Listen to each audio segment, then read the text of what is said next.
Break के बाद एक बार फिर स्वागत है आपका। तो जनता पर महंगाई की मार लगातार बढ़ती चली जा रही है। पेट्रोल डीजल के दाम हर दिन बढ़ते चले जा रहे हैं। राजधानी में डीजल की कीमत में पिछले 2 महीनों में 8.45 रुपये प्रति लीटर बढ़कर दिल्ली में 89.18 रुपये प्रति लीटर हो गई है। तो कीमतें लगातार बढ़ती चली जा रही हैं, जिसकी वजह से टेंशन अब पब्लिक की बढ़ती चली जा रही है। देश भर में महंगाई दिन ब दिन बढ़ती चली जा रही है। जनता का जीना मुहाल हो चुका है।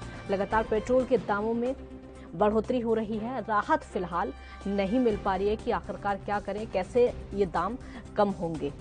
आज पेट्रोल के दाम बढ़ने के साथ अब दिल्ली में जो पेट्रोल के दाम हैं वो 99.16 रुपये हो गए हैं। हालांकि आज डीजल के दाम में कोई बढ़ोतरी नहीं हुई है। अभी दिल्ली में डीजल 89.18 रुपये प्रति लीटर बिक रहा है। एक आरटीआई के जरिए ये जानकारी सामने आई है कि कोरोना काल के दौरान पेट्रोलियम प्रोडक्ट्स पर कस्टम और एक्साइज ड्यूटी से केंद्र सरकार की कमाई 56% से ज्यादा बढ़ी है। यानी एक्साइज ड्यूटी से और कस्टम से सरकार की कमाई यहाँ पर होती है। सरकार की तरफ से जो कहा जाता है बार बार कि हमारा इसमें कोई योगदान नहीं है, कोई कमाई नहीं होती है, तो यहाँ पर सरकार खुद झूठी साबित होती है। सरकार को इनडायरेक्ट टैक्स से तकरीबन 2.88 लाख करोड़ रुपए की कमाई होती है। 2020 से 21 में पेट्रोलियम प्रोडक्ट्स के इंपोर्ट पर 37,806 करोड़ रुपए की कस्टम ड्यूटी वसूली गई और वहीं सेंट्रल एक्साइज ड्यूटी से 4.13 लाख करोड़ की कमाई हुई। वहीं पेट्रोलियम पदार्थों के इंपोर्ट पर सीमा शुल्क के तौर पर 46,000 करोड़ की कमाई हुई है। 1 मई को 90.40 रुपये प्रति लीटर की कीमत से शुरू होकर अब राष्ट्रीय राजधानी दिल्ली में पेट्रोल की कीमत 99.16 रुपये प्रति लीटर हो गई है, जो कि पिछले 60 दिनों में 8.76 रुपये प्रति लीटर है। और इसी तरह राजधानी में डीजल की जो कीमत है वो भी पिछले 2 महीनों में 8.45 रुपये प्रति लीटर बढ़कर दिल्ली में 89.18 रुपये प्रति लीटर हो गई है। अब जो रेट चल रहा है वो आपको बता देते हैं। दिल्ली में पेट्रोल का जो रेट है 99.16, डीजल का 89.18। मुंबई में पेट्रोल के दाम शतक लगा चुके हैं, चेन्नई में भी शतक लगा चुके हैं और बेंगलुरु में भी शतक लगा चुके हैं। मुंबई में जो आज की कीमत है वो 105.25 ये रेट है पेट्रोल का और डीजल की कीमत 96.72 रुपये प्रति लीटर है। कोलकाता में 98.99 पेट्रोल की कीमत है और डीजल की जो कीमत है 92.03 रुपये प्रति लीटर है।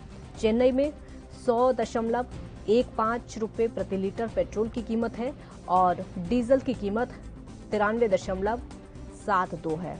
बेंगलुरु में 102.46 रुपये प्रति लीटर पेट्रोल के दाम है और डीजल के दाम 94.54 रुपये प्रति लीटर है।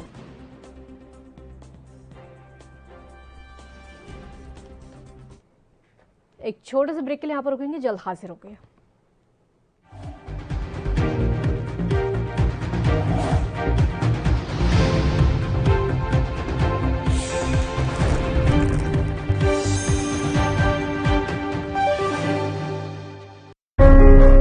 ਪੰਜਾਬ ਸਰਕਾਰ ਦੁਆਰਾ ਆਰਥਿਕ ਤੌਰ ਤੇ ਕਮਜ਼ੋਰ ਲੋਕਾਂ ਦੀ ਭਲਾਈ ਨੂੰ ਨਿਸ਼ਚਿਤ ਬਣਾਉਣ ਲਈ 1 ਜੁਲਾਈ ਤੋਂ ਸਮਾਜਿਕ ਸੁਰੱਖਿਆ ਪੈਨਸ਼ਨ 750 ਤੋਂ ਵਧਾ ਕੇ 1500 ਰੁਪਏ ਪ੍ਰਤੀ ਮਹੀਨਾ ਕਰ ਦਿੱਤੀ ਗਈ ਹੈ। ਲੋੜਵੰਦਾਂ ਦੀ ਮਾਲੀ ਮਦਦ ਲਈ 4000 ਕਰੋੜ ਰੁਪਏ ਦਾ ਬਜਟ ਰੱਖਿਆ ਗਿਆ ਹੈ ਅਤੇ ਇਸ ਸਕੀਮ ਤਹਿਤ 26,27,000 ਲੋਕਾਂ ਨੂੰ ਲਾਭ ਮਿਲ ਰਿਹਾ ਹੈ। ਹਰ ਵਰਗ ਦੀ ਸਾਰ ਲੈਣ ਲਈ ਵਚਨਬੱਧ ਪੰਜਾਬ ਸਰਕਾਰ।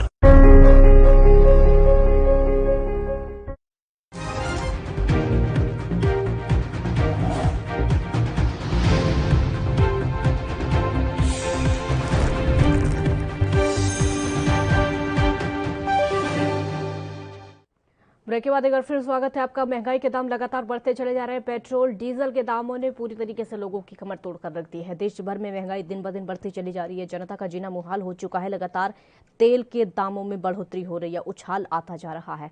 आज पेट्रोल के दाम एक बार फिर से बढ़ गए हैं। राजधानी दिल्ली में 1 लीटर पेट्रोल 35 पैसे लीटर महंगा हो गया है। आज पेट्रोल के दाम बढ़ने के साथ ही दिल्ली में जो दाम है वो 99.16 रुपये हो गया है।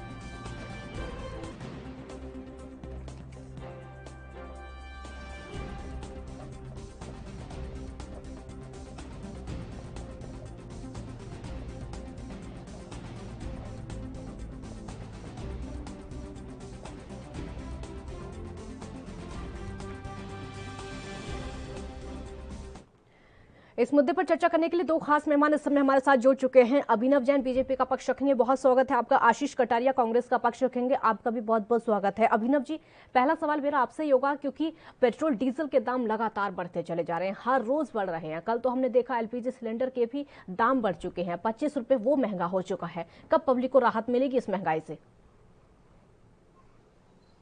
देखिए क्या है, ये तो जो पेट्रोल डीजल के दाम है ये तो ग्लोबल मार्केट के ऊपर डिपेंड होते हैं।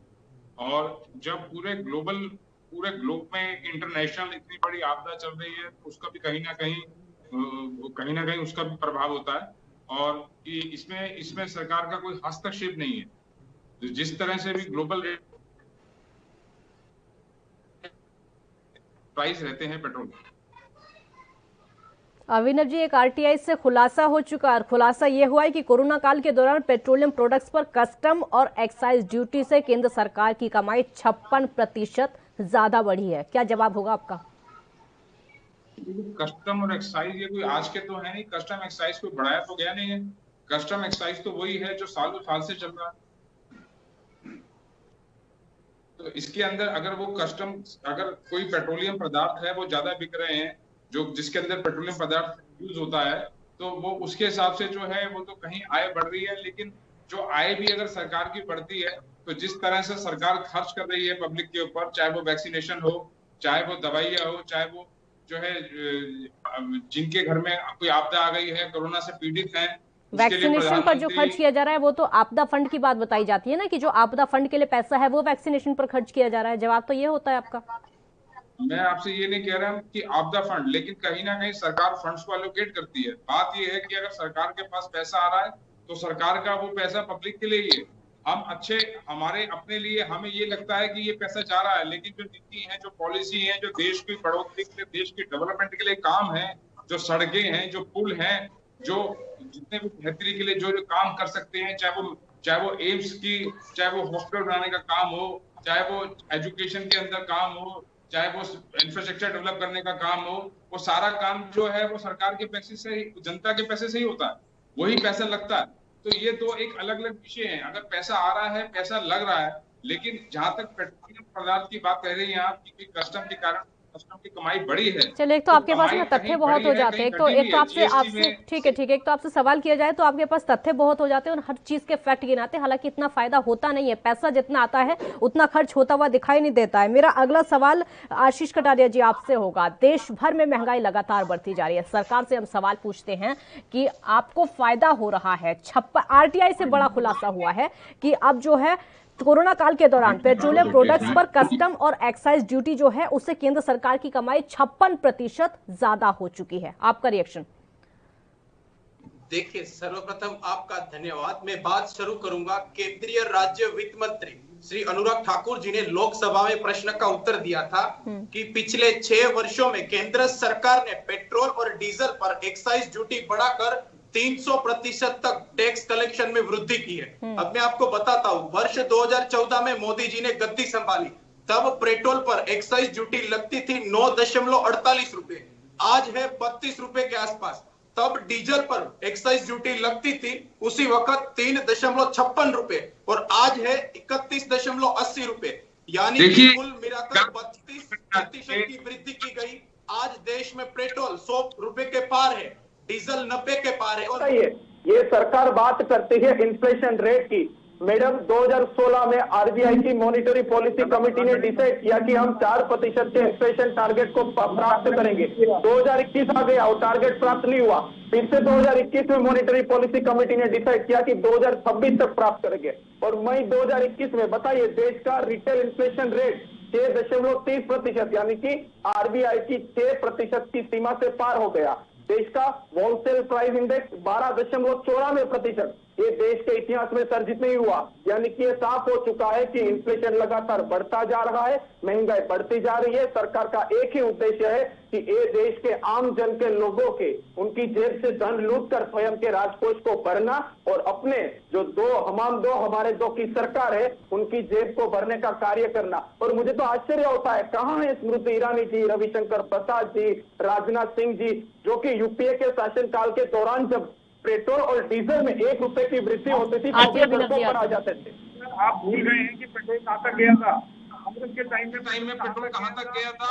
और जिस मोदी जी ने संभाला तो इंटरनेशनली वो डाउन आया, लेकिन उसके अंदर जो है मोदी जी की इसमें वक्तव्य भी था कि इसमें मैं क्या कर सकता हूं। ये तो किस्मत अच्छी है कि भाजपा ने शासन संभाला और पेट्रोलियम पैसे नीचे आए। लेकिन आप मनमोहन सिंह जी का टाइम भूल गए, जब उस समय कहां तक, उस समय 88-90 रुपए तक पेट्रोल टच कर गया था। अभी शतक लग चुका है अभिनव जी, अभी शतक लग चुका है अभिनव जी, कई राज्यों में शतक लग चुका है। आप 90-98 गिनवा रहे, कई राज्यों में अब शतक लग चुका है। देखिए शतक लग चुका है, तो इस शतक जो है, पहले भी मैंने इस बात का निवेदन किया है कि जो शतक लगा है, शतक ये इंटरनेशनल जो आपकी कीमत होती है, एक ONGC एक स्वतंत्र इसके अंदर संगठन, एक स्वतंत्र कंपनी है, इसके पैसे के लिए, इसकी कीमत के ऊपर डिसीजन लेने के लिए जो तरह से डिसीजन मनमोहन सरकार में लिया जा रहा था, जिस तरह से डिसीजन पहले की सरकारों में लिया जा रहा था, उस समय इनको याद चाहिए। भाजपा के टाइम इनको याद आती है एक्साइज ड्यूटी कम कर देनी चाहिए, GST कम कर देना चाहिए। सारे रिफॉर्मेशन इनको भाजपा के टाइम में याद आती है। आपको भी याद आते थे जब कांग्रेस की सरकार थी, तो बीजेपी वालों को भी याद आते थे। बीजेपी वाले भी ऐसे ही विरोध करते थे जब कांग्रेस की सरकार आती थी। करने के लिए विरोध किया जा रहा है ना, इसका मतलब कि अगर बीजेपी विरोध कर रही है, इसका मतलब विरोध करना है, बात तथ्यों में नहीं जाना। आशीष जी जवाब दीजिए, सिर्फ विपक्ष का काम विरोध करना रह गया है क्या? विपक्ष का कार्य विरोध का नहीं है, सुझाव देने का भी। और मैं तो उनसे अनुग्रह करूंगा कि आप वित्त मंत्रालय और पेट्रोलियम मंत्रालय के डाटा का अध्ययन करके आइए। 2014 और 15 में जब मोदी जी ने गद्दी संभाली थी, तो उसी सरकार ने 29,279 करोड़ पेट्रोल से और डीजल से 42,881 करोड़, और आज 6 वर्ष के पश्चात मैं आपको बताना चाहता हूं कि पिछले 1 साल में इस केंद्र सरकार ने 2.94 लाख करोड़ रुपए पेट्रोल और डीजल पर एक्साइज ड्यूटी में बेतहाशा वृद्धि करके प्राप्त किए हैं। और दूसरी ओर सरकार स्टेट्स को GST कंपनसेशन देने में पूर्ण तरीके से विफल साबित हुई है। इनके पास कोई आंकड़ा नहीं है। और मुझे बताइए, जब देश में पेट्रोल और डीजल की कीमतें बढ़ती जा रही है, इन्फ्लेशन रेट अपनी चरम सीमा पर है, होलसेल प्राइस इंडेक्स हो, कंज्यूमर प्राइस इंडेक्स हो, LPG सिलेंडर का मूल्य जो 400 रुपए होता था आज 900 रुपए हो गया है। यानी कि सरकार ने देश की GDP को सुधारने के स्थान पर लोगों के घर की GDP, गैस, पेट्रोल और डीजल को पूरी तरीके से तबाह कर दिया है। और मैं तो कहना चाहता हूं, इनकी वित्त मंत्री जो निर्मला सीतारमण जी है, वो कभी कभी अपने वित्त मंत्रालय के जो इकोनॉमिक डिवीजन है उनका सलाह और सुझाव मान लिया करे, क्योंकि ये सुझाव आपके कहने से सुझाव मानेंगे क्या? सरकार आपके कहने से चलाएगी क्या? यहाँ आप देखिए, मैं इसका जवाब देना चाहता हूँ, जवाब देना चाहता हूँ, मैं जवाब ये देना चाहता हूँ कि सिर्फ विरोध करने के लिए बोलना अच्छा नहीं है, वो देश के लिए अच्छा नहीं है, राजनीति करना इसलिए अच्छा नहीं है। आपको इस बात पे गर्व होना चाहिए कि देश के अंदर जिस तरह से वैक्सीन हमारे देश में निकाली गई, जिस तरह से वैक्सीनेशन हमारे देश में हो रहा है, आप बाहर के देशों में जाके देखो कितनी लाइनें हैं, आप और विकसित देशों में जाके देखो कितनी बड़ी बड़ी लाइनें हैं। अगर उसके अंदर जिस तरह से हमारे डॉक्टर निर्भर हैं, अभी जाइडस ने बच्चों के लिए जिस टेक्निकल पॉइंट के ऊपर, जिस रिसर्च के ऊपर सरकार को क्रेडिट देना है तो आप वैक्सीनेशन का पॉइंट लेकर आएंगे। सरकार को क्रेडिट देना है तो आप वैक्सीनेशन का पॉइंट लेकर आएंगे। ये महंगाई पर आई है ना, महंगाई पर रही है। अगर आज अगर कहीं कोई बात है, आज आपके घर में बात है, आज मेरे घर में बात है, तो आज ये बात है जिंदा रहना जरूरी है। आज ये बात है हमारे घर में किसको वैक्सीन लग गई, जो चीज हमें मिल गई है, हो सकता है हम उसको अभिनव जी एक बात बताइए, ठीक है, पेट्रोल डीजल की बात आती है। अभिनव जी अब मेरा सवाल सुनिए, एक सवाल सुनिए। जब पेट्रोल डीजल की बात आती है तो आप बोल देते हैं ठीक है, वो अंतर्राष्ट्रीय बाजार से वहीं से शुरू होता है, वो उसी पर डिपेंड करता है, आप लोग उसमें कुछ नहीं कर सकते। LPG सिलेंडर का क्या है, जवाब दीजिए। एक बार सिलेंडर के दाम, गैस सिलेंडर के दाम भी लगातार बढ़ते जा रहे हैं। आप पेट्रोल डीजल को कहते हैं कि उसकी जो कीमत है वो आपके हाथ में कम करना या ज्यादा करना नहीं है। गैस सिलेंडर का क्या है वो बताइए। अब गैस सिलेंडर पेट्रोलियम पदार्थ वो पेट्रोल से ही जुड़ा हुआ है, गैस सिलेंडर को अलग से नहीं है। और पहले के मुकाबले इसके अंदर भी रिफॉर्मेशन आया। जब सब्सिडी मिली दी जाती थी पहले भी, तो उसके अंदर पूरी धांधली चलती थी। उसके अंदर आम आदमी को सिलेंडर मिल नहीं पाता था। आज आप सिलेंडर कराएंगे, आपकी उपलब्धता है, सिलेंडर मिल जाता है। पहले जिस तरह की कानून की प्रक्रिया थी, सिलेंडर डबल कीमत में मिलता था और पहुंच ही नहीं पाता था, उन सबको सरल किया गया। आप हमें और आपको याद नहीं, अगर आप 5 साल पीछे जाके देखेंगे तो आपको लगेगा कि सिलेंडर लेके एक भारी काम होता था। आज आप फोन कीजिए, सिलेंडर को लेकर तुरंत उपलब्ध हो जाता है। ये अगर हो पाया है तो जो ये पैसा जो सिलेंडर को लेकर आपसे सवाल किया जाता है तो वो आपके हाथ में नहीं है, पेट्रोल डीजल को लेकर आपसे सवाल किया जाता है तो वो आपके हाथ में नहीं है, फिर सत्ता में क्या कर रहे हैं आप? नहीं, सत्ता, देखिए ये कहना आसान है। अगर जो है अभी तक ये समझ में नहीं आया कि भाजपा सत्ता में क्या कर रही है। भाजपा ने जो है कितना विकास का कार्य किया है, चाहे वो मेडिकल, सर विकास के दावे सब कर लेते हैं, विकास के दावे सब कर लेते हैं। 1 मिनट आशीष जी, आपका रिएक्शन। ठीक है, आती हूँ आपके पास। बोलिए आशीष जी, बोलिए आशीष जी, बोलिए, कुछ बोलना चाह रहे हैं, बोलिए। विकास के कार्य, मेडिकल इंफ्रास्ट्रक्चर है, वो इन लोगों ने क्या किया? उन्होंने 70 साल जब राज किया तो मात्र जो है 3-4 एम्स दे पाएंगे और उसके अंदर 70 साल उनके क्यों गिनवाते हैं? अभिनव जी, आप 70 साल कांग्रेस के क्यों गिनवाते हैं? आप अपने भी तो कुछ गिनवाइए ना। मोदी सरकार में क्या हुआ है ये भी गिनवाइए। 7-8 सालों को आप नहीं गिनवाएंगे, 70 साल गिनवाएंगे। आप सवाल आपसे जो भी पूछा जाए, लेकिन आप ये मोदी सरकार के साल नहीं गिनाएंगे। मोदी सरकार पार्ट 1 भी हो चुकी है, पार्ट 2 इस समय चल रहा है, लेकिन आप वही कांग्रेस के 70 साल गिनवाएंगे।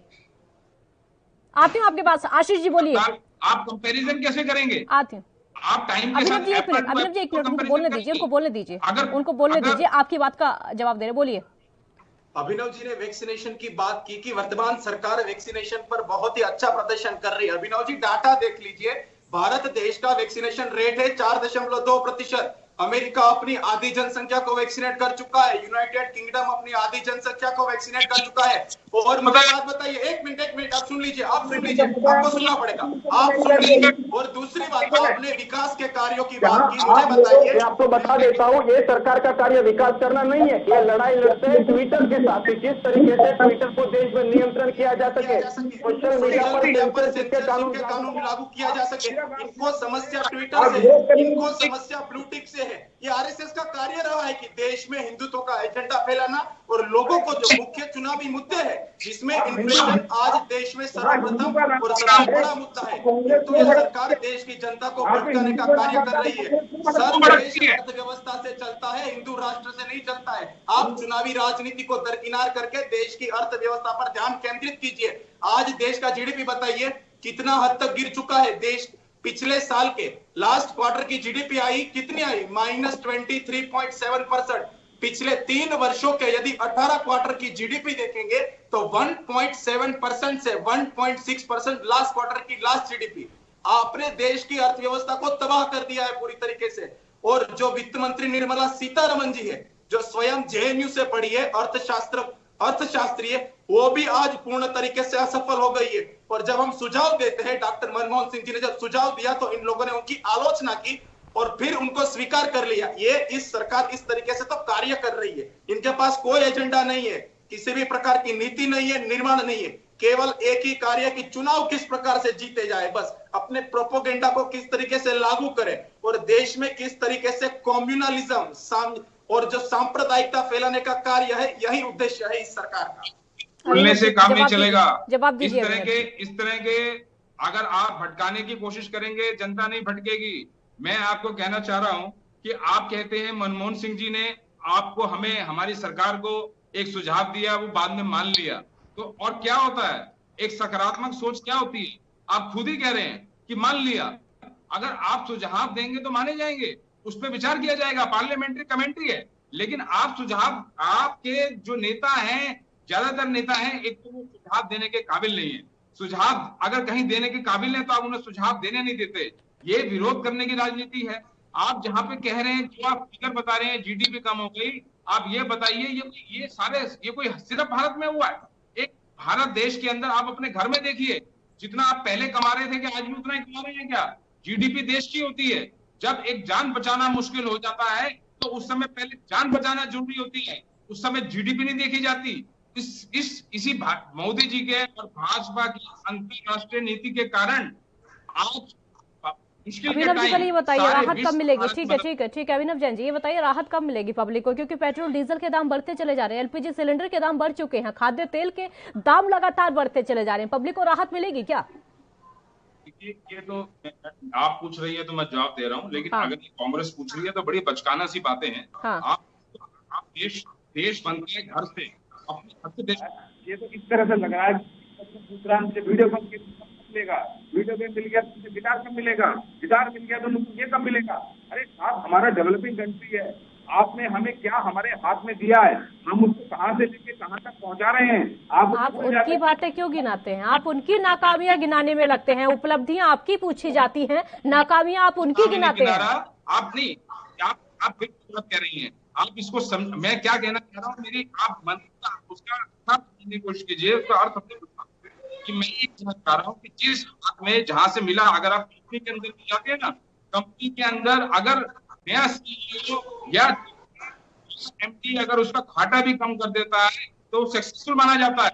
यहाँ तो हम प्रगति की ओर हैं, हम अपने देश के अंदर हमने आपने यहाँ की इंडस्ट्री को चौपट। ठीक है आशीष जी, अब वो कांग्रेस के 70 सालों को गिनाते हैं कि आपने हालात बुरे छोड़े थे, इसीलिए वो अब तक संभल नहीं पा रहे हैं। आपने 70 सालों में इतने बुरे हालात देश के कर दिए कि अब मोदी सरकार उनको संभाल नहीं पा रही है। 70 वर्षों का गिनाने से पूर्व केवल एक बात पर ध्यान केंद्रित कर लीजिए। कल 1 जुलाई 1991 कल एक मिनट आप सुन लीजिए, हाईवे किसने डेवलप किए? अटल जी की सरकार ने, मोदी सरकार ने। किस इंफ्रास्ट्रक्चर, देश का विकास किस चीज से दिखाई देता है? आशीष जी एयरपोर्ट। उनको जवाब देने दीजिए, 1 मिनट आती हूँ आपके पास, बोलिए। आपने प्रश्न किया है तो मैं आपका उत्तर भी देता हूं कि आप 70 वर्षों पर ध्यान केंद्रित करने से पिछले 6 वर्षों पर कीजिए। मैं आपको गिनाता हूं, 1991 कल 1 जुलाई का, एक मिनट सुन लीजिए, आपको सुनना पड़ेगा। 1991 में भारत सरकार ने जब उदारीकरण की नीति को और क्या हो जाना चाहिए, देश में जीडीपी ग्रोथ रेट 3.3% था और उसके पश्चात हमने ग्रोथ रेट प्राप्त किया था 9.9%। देश का फॉरेन एक्सचेंज रेट इस वक्त बढ़ गया था। उसके पश्चात देश का जो विदेशी रिजर्व होता है, जो विदेशी मुद्रा का रिजर्व, उसमें भी वृद्धि हुई। आप 70 साल का हमें गिनाने बैठे हैं, आपका इतिहास खत्म हो जाएगा। मुझे बताइए, हमारा इतिहास है, हमने स्वतंत्रता संग्राम में भागीदारी दी थी। आपका क्या इतिहास है? आपका इतिहास है टू नेशन थ्योरी में विश्वास करना, भारत को बांटने का कार्य करना। जो वीर सावरकर आपके जो चहेते माने जाते हैं, जिन्होंने टू नेशन थ्योरी को तर्जित किया, हमारे के ऊपर प्रश्न खड़ा करने से पहले स्वयं का देखिए और खुद के गिरबान में जाकर देख लीजिए कि आपने किस तरीके से पिछले 6 वर्षों में देश में असहिष्णुता को बढ़ावा दिया है, धर्मनिरपेक्षता को दरकिनार कर दिया है, अर्थव्यवस्था पूरी तरीके से तबाह हो गई है। देश में निरंतर लोगों में सरकार के प्रति, आपका लास्ट रिएक्शन बोलिए। सरकार का यही उद्देश्य है कि किस तरीके से देश की अर्थव्यवस्था को तबाह किया जाए, लोगों को मूर्ख बनाने का कार्य किया जाए और देश के चुनावी एजेंडों को ज्यादा से ज्यादा ध्यान केंद्रित करें। लेकिन हमारा ध्यान आज भी है और हम सदैव सुझाव देते रहेंगे, क्योंकि हम विपक्ष की भूमिका निभा रहे हैं और हमारे नेता आदरणीय राहुल गांधी जी भी पूर्ण तरीके से सरकार को सुझाव दे रहे हैं। सरकार ले या ना ले, सरकार के ऊपर सरकार के पास जवाब नहीं होता। ठीक है, बहुत शुक्रिया आप दोनों का हमारे साथ जुड़ने के लिए। पेट्रोल डीजल के दाम लगातार बढ़ते चले जा रहे हैं, महंगाई लगातार बढ़ती चली है, लेकिन जब सरकार से सवाल पूछा जाता है तो उनके पास जवाब नहीं होता है। सिर्फ एक ही जवाब होता है कि ये जो दाम है अंतर्राष्ट्रीय बाजार से तय किए जाते हैं, सरकार इसमें कुछ नहीं कर सकती। बहुत शुक्रिया आपका। देखते रहिए ANB न्यूज। नमस्कार।